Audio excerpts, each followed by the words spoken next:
Hey, how's it going? This is Das, and today we're going to be doing another Monstermachy replay. This game is actually between myself and Flynn. It's going to be me in red and Flynn on the blue side. We're going to take a moment to skip over the team preview and then talk about the board, because this is a match where we actually have the board being drafted. So I'm starting. The rules are that we kind of slowly flip a deck, and we take the top card and then we have to place it. First tile always goes down in the player one's bottom left corner of the board. That's what I've already done. You get to choose the orientation, and then your opponent then has to place the next tile touching the previously placed tile. It's kind of like dominoes in that sense until you finished out the 10 by 8 board. All right, so he's going to put that there. Skip over this a little bit. Okay. We'll come back and do a description of the team, but I find that maybe that talking about the team and how the players are drafting makes a little bit more sense if you look at the board, because that's what the players are doing. They look at how the board's placed, and then they draft from here. Just a quick pause to we can start thinking about what's going on here. So I put this one here. Now we have a lot more water opening up. Flynn decided to put a little bit more mountains in the mid-range. The more kinds of terrain, usually the slower the game progresses, because no one monster type has an advantage for getting across the field. So do have a nice stretch of water going over here. Flynn's got some water in the back. Let's keep going. I like to put mountains on my side. I think it slows down the offense of the opponent. It allows me to really lock into a offensive. I think I put this one down. I get to do one big offensive push, knowing that the opponent can't get through the terrain. It's not really again, you can't draft a board that will win or lose you the game. You just have to. It only helps you set up to your play style. If I have water back here, not the worst thing in the world. If I have all green back here, all land, there are pieces that you want to draft for that. So being able to pick your monsters based off that, make sure that you're never really in a bad position. I mean, and that's moderately generally speaking, but over here I decided to take the the cliffs tile, cliffs being because it's mountain and water. I put it over here on the right, so I have a lot of mountains over here. Flynn's a little bit more open, water over there. And then Flynn's also going to have a lot of water. Deciding to create another fully water column. The thing to note, though, is that these getting over here, if you put nests over here, it's going to be pretty difficult to attack it from this direction with the flying units. Flyers won't have anywhere to land on this row, or column, I should say. And that's kind of important. Okay, so the board is in place. Lot of connected green. It's probably going to be a good Wyrm map. I have to remind myself that's already been picked. Yeah, so kind of like a little bit of a mountain range coming through the middle, which means pretty good map for flyers, especially broken up. It's harder for it to be attacked by land. And then you have two places where water units can be effective, both on the left and right. There's a little bit of a land gap here, so you can jump from this water to that water maybe. Same thing over here. So not the best water map, but you do still have two large bodies of water. All right. We're going to go back, look at the teams. All right. Okay, so actually, I think we can... There's a monster... Yeah, we can follow the monster draft here, and then I'll talk about the teams. Okay. Let's see. Okay, Flynn going for the Rainbow Crow. Rainbow Crow pretty good for comboing flyers. He goes with the Lamia. Lamia is good at getting the background, can be a little bit of a carry. I start with the Wyrm, seeing that how connected all these fully land meaning just land, not a swamp, gives a lot of utility to that, even though you're a little bit kind of following these things. Sorry for this gray screen happening. I decided to go for Kraken. Kraken's pretty good at defending, especially in the late game. Has some other utilities, but that's kind of where I like to use it. I'm trying to get the Kuraokami, and you're going to see when I talk about the team in depth, it's a soft counter to the Serpent, and I'm trying to test it in this game. A few things trying to kind of be tested. I think this is the game I was trying to suspect test the Pegasus, because there had been some games where it really popped off, and this is me trying to figure out how strong it is. So you're going to see me pick that in the end. Flynn loves the dragon. It's one of the most consistent pieces. It doesn't need a team to go around it. It has some unique attack opportunities. Also one of the simplest units to use. It's hard to go wrong with it. But yeah, let's, and then I think I go with the Pegasus, right? Yeah, I have the Pegasus right here. I haven't grabbed the card yet. And we're going to place. Okay, so let's take a second now to go back to the team preview. Okay. All right. So let's look at Flynn's team real quick. Dragon, very consistent, flying over units, captures all of them, allows you to capture multiple units or to fly over it and then kind of be in a position where it's harder to punish. Serpent, terrifying unit, especially if you're playing around it or trying to enhance it. Upon capturing a unit, this unit may move again, but with only 3 move points. Only if doing so would capture another unit. So basically, if you capture a unit and there's something in range, 3 movement points, then you can move. You can't just attack something and then move to a different place. So the Sea Serpent can chain. It's another hyper carry kind of unit. Lamia, a carry in a different way, where once it gets an egg, it can kind of pop off and really start snaking through the back line, capturing more eggs, getting increased move points per turn to spend for each egg it gets, but at the downside of not being able to capture any more eggs for the rest of that life. Rainbow Crow, still one of the newer units. It's able to burn itself 1 turn. It may move or act like it can capture, it can move 4 spaces, and then it can burn itself. Burning means that for the rest of its life, it only has 2 less movement points, so it's kind of like hobbling until it's captured or killed. And then by burning yourself, you can designate a enemy unit. And again, I think this is kind of an older game, so we're not visually distinguishing which unit he may want to pick, but we'll see as the game goes on. And then you're able to allow another unit to get extra move points. That it seems like that's he's paired it with 3 monsters that do really well. We'll see if he even needs to use it to win here. Me, on the other hand, I got the Kraken, which ends up being really good against flyers generally.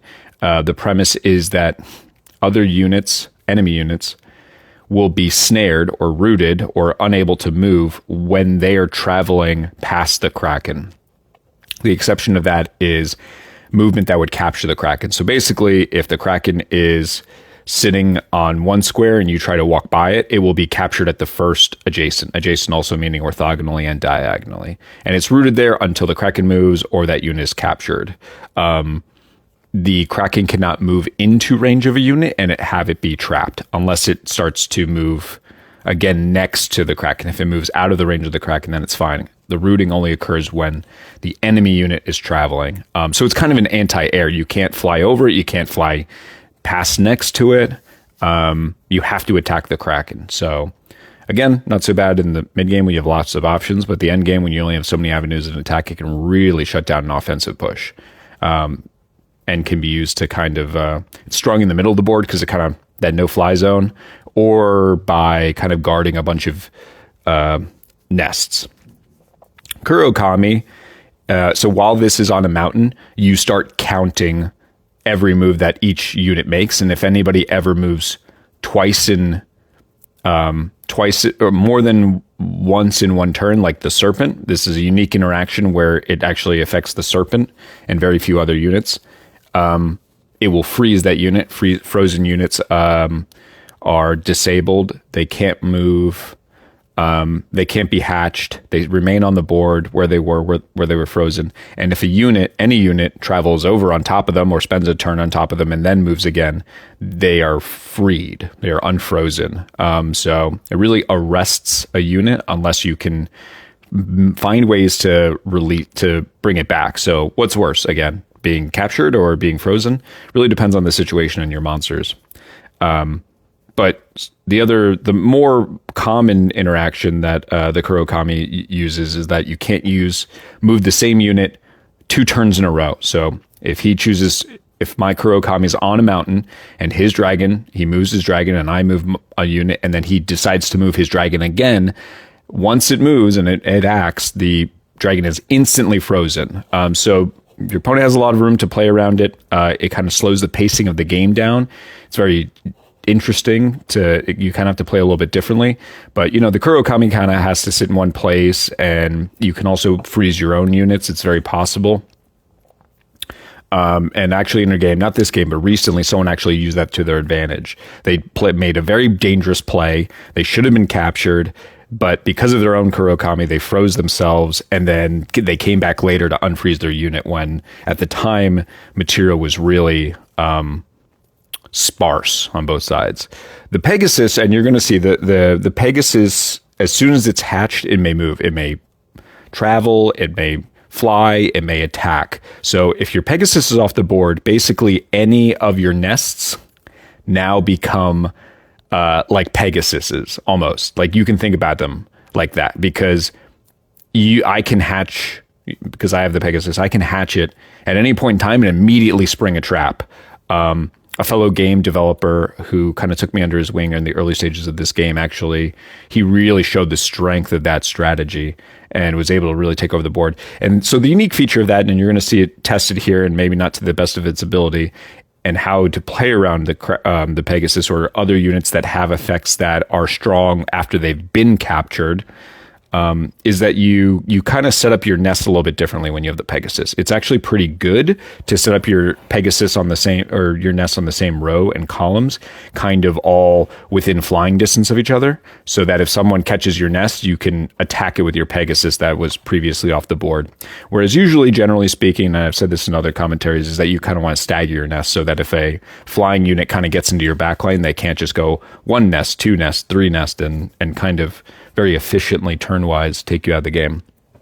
And again, the Wyrm, if it starts on a fully land, and the enemy ends their turn on a fully land, the Wyrm gets 2 extra move points, but it may only travel on fully land. The whole point is kind of like it's tunneling in soft ground versus the rock of mountains or the watery soil of a swamp.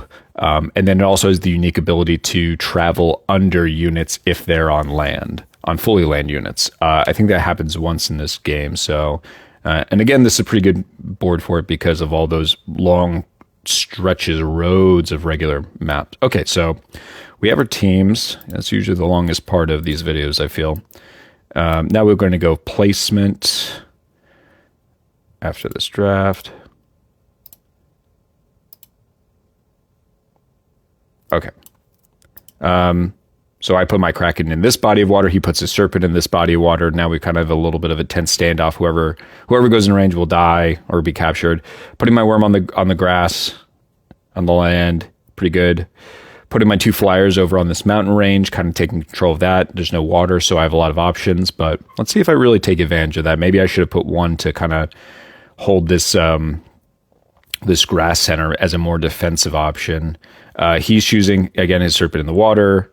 He's choosing to put his Crow over here to border this water when it travels on this column. The dragon is in the back.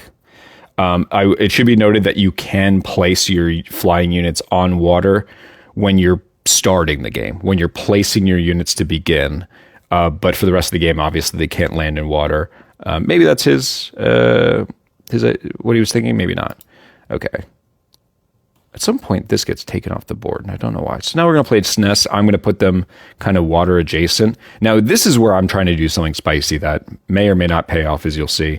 I'm actually putting my nests in a very offensive orientation. Now, this is why I wanted to do commentary on this game. It's you're going to see why it's generally good to not have your nest so vulnerable and easy to attack. Why? Even though you can put them anywhere on your half of the board, you want to be putting them on your back row unless you have a specific plan.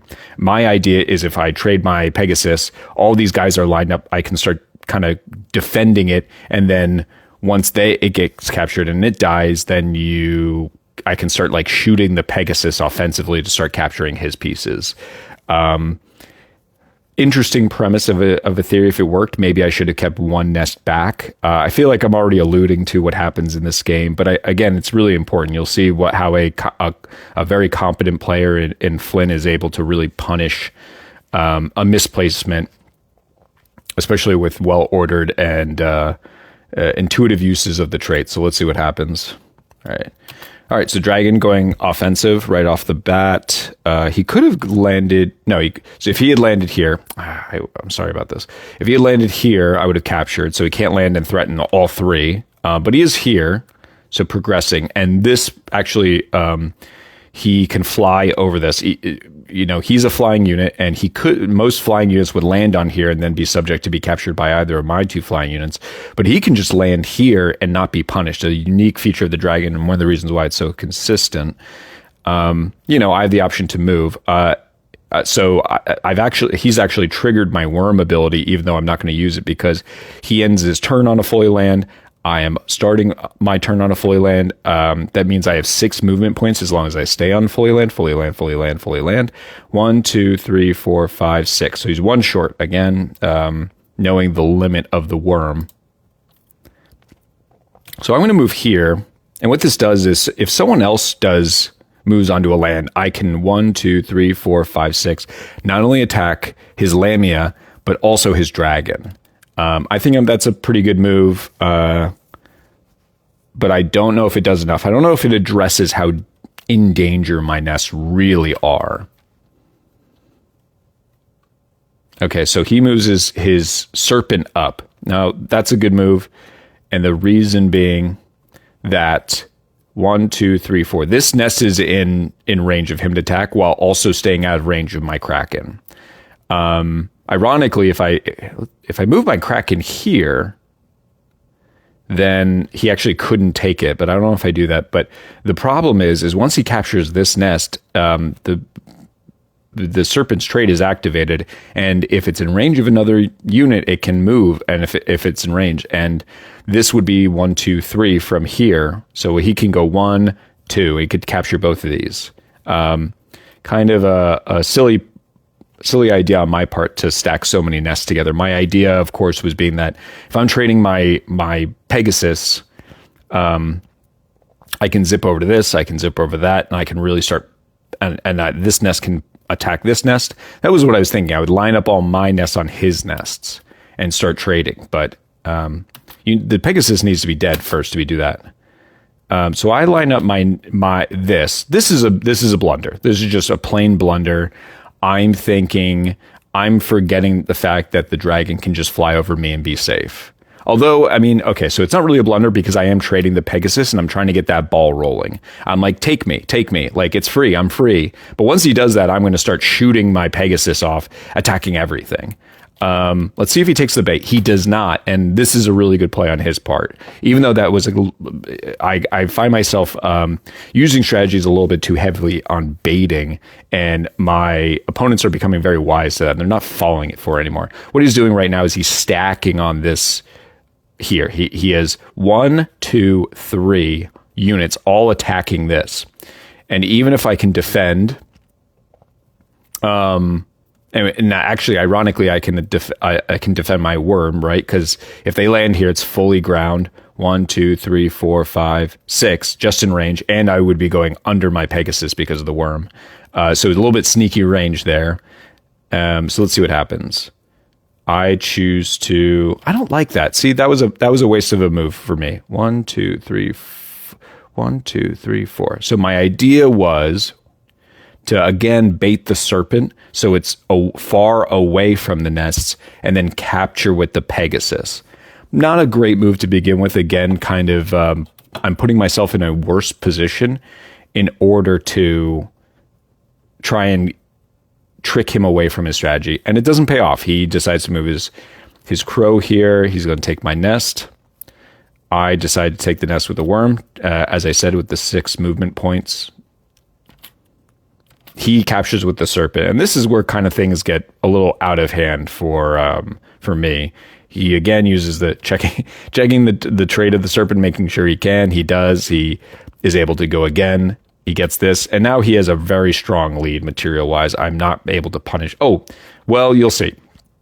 I thought that even if I allowed his Serpent to do that, I would be in a good position because, and we'll see, yeah. So this is flipped, and the reason this gets flipped is because it's frozen, and it's frozen because my Kuraokami is on a mountain, and therefore we saw that the Serpent moved 1 and then 2 times, which means at the end of that turn, it is frozen. So I'm thinking, all right, I'm trading 2 nests for freezing his Serpent.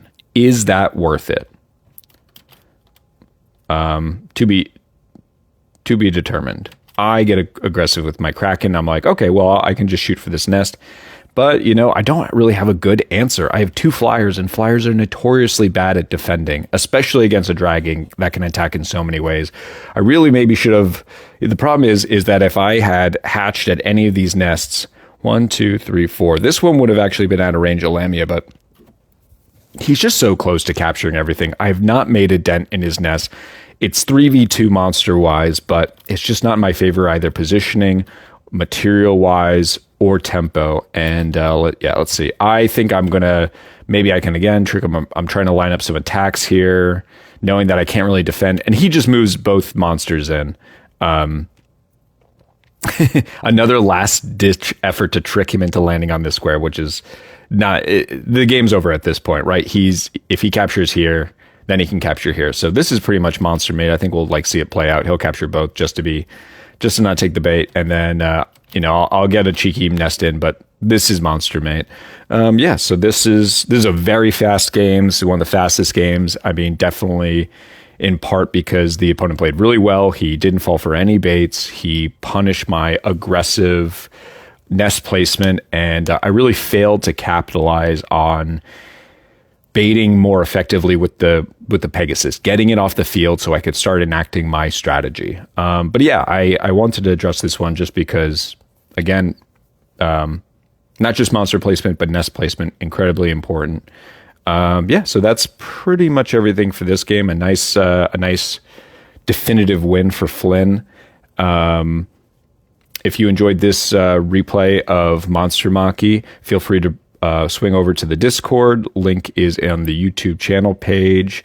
We have Monster Mondays every second Monday of the month, 7 to 9 Eastern Standard Time. You're welcome to come play, learn, watch, and there'll be many more replays and small guides to be had for new players. Thanks again. This is Das, signing off. Have a good one.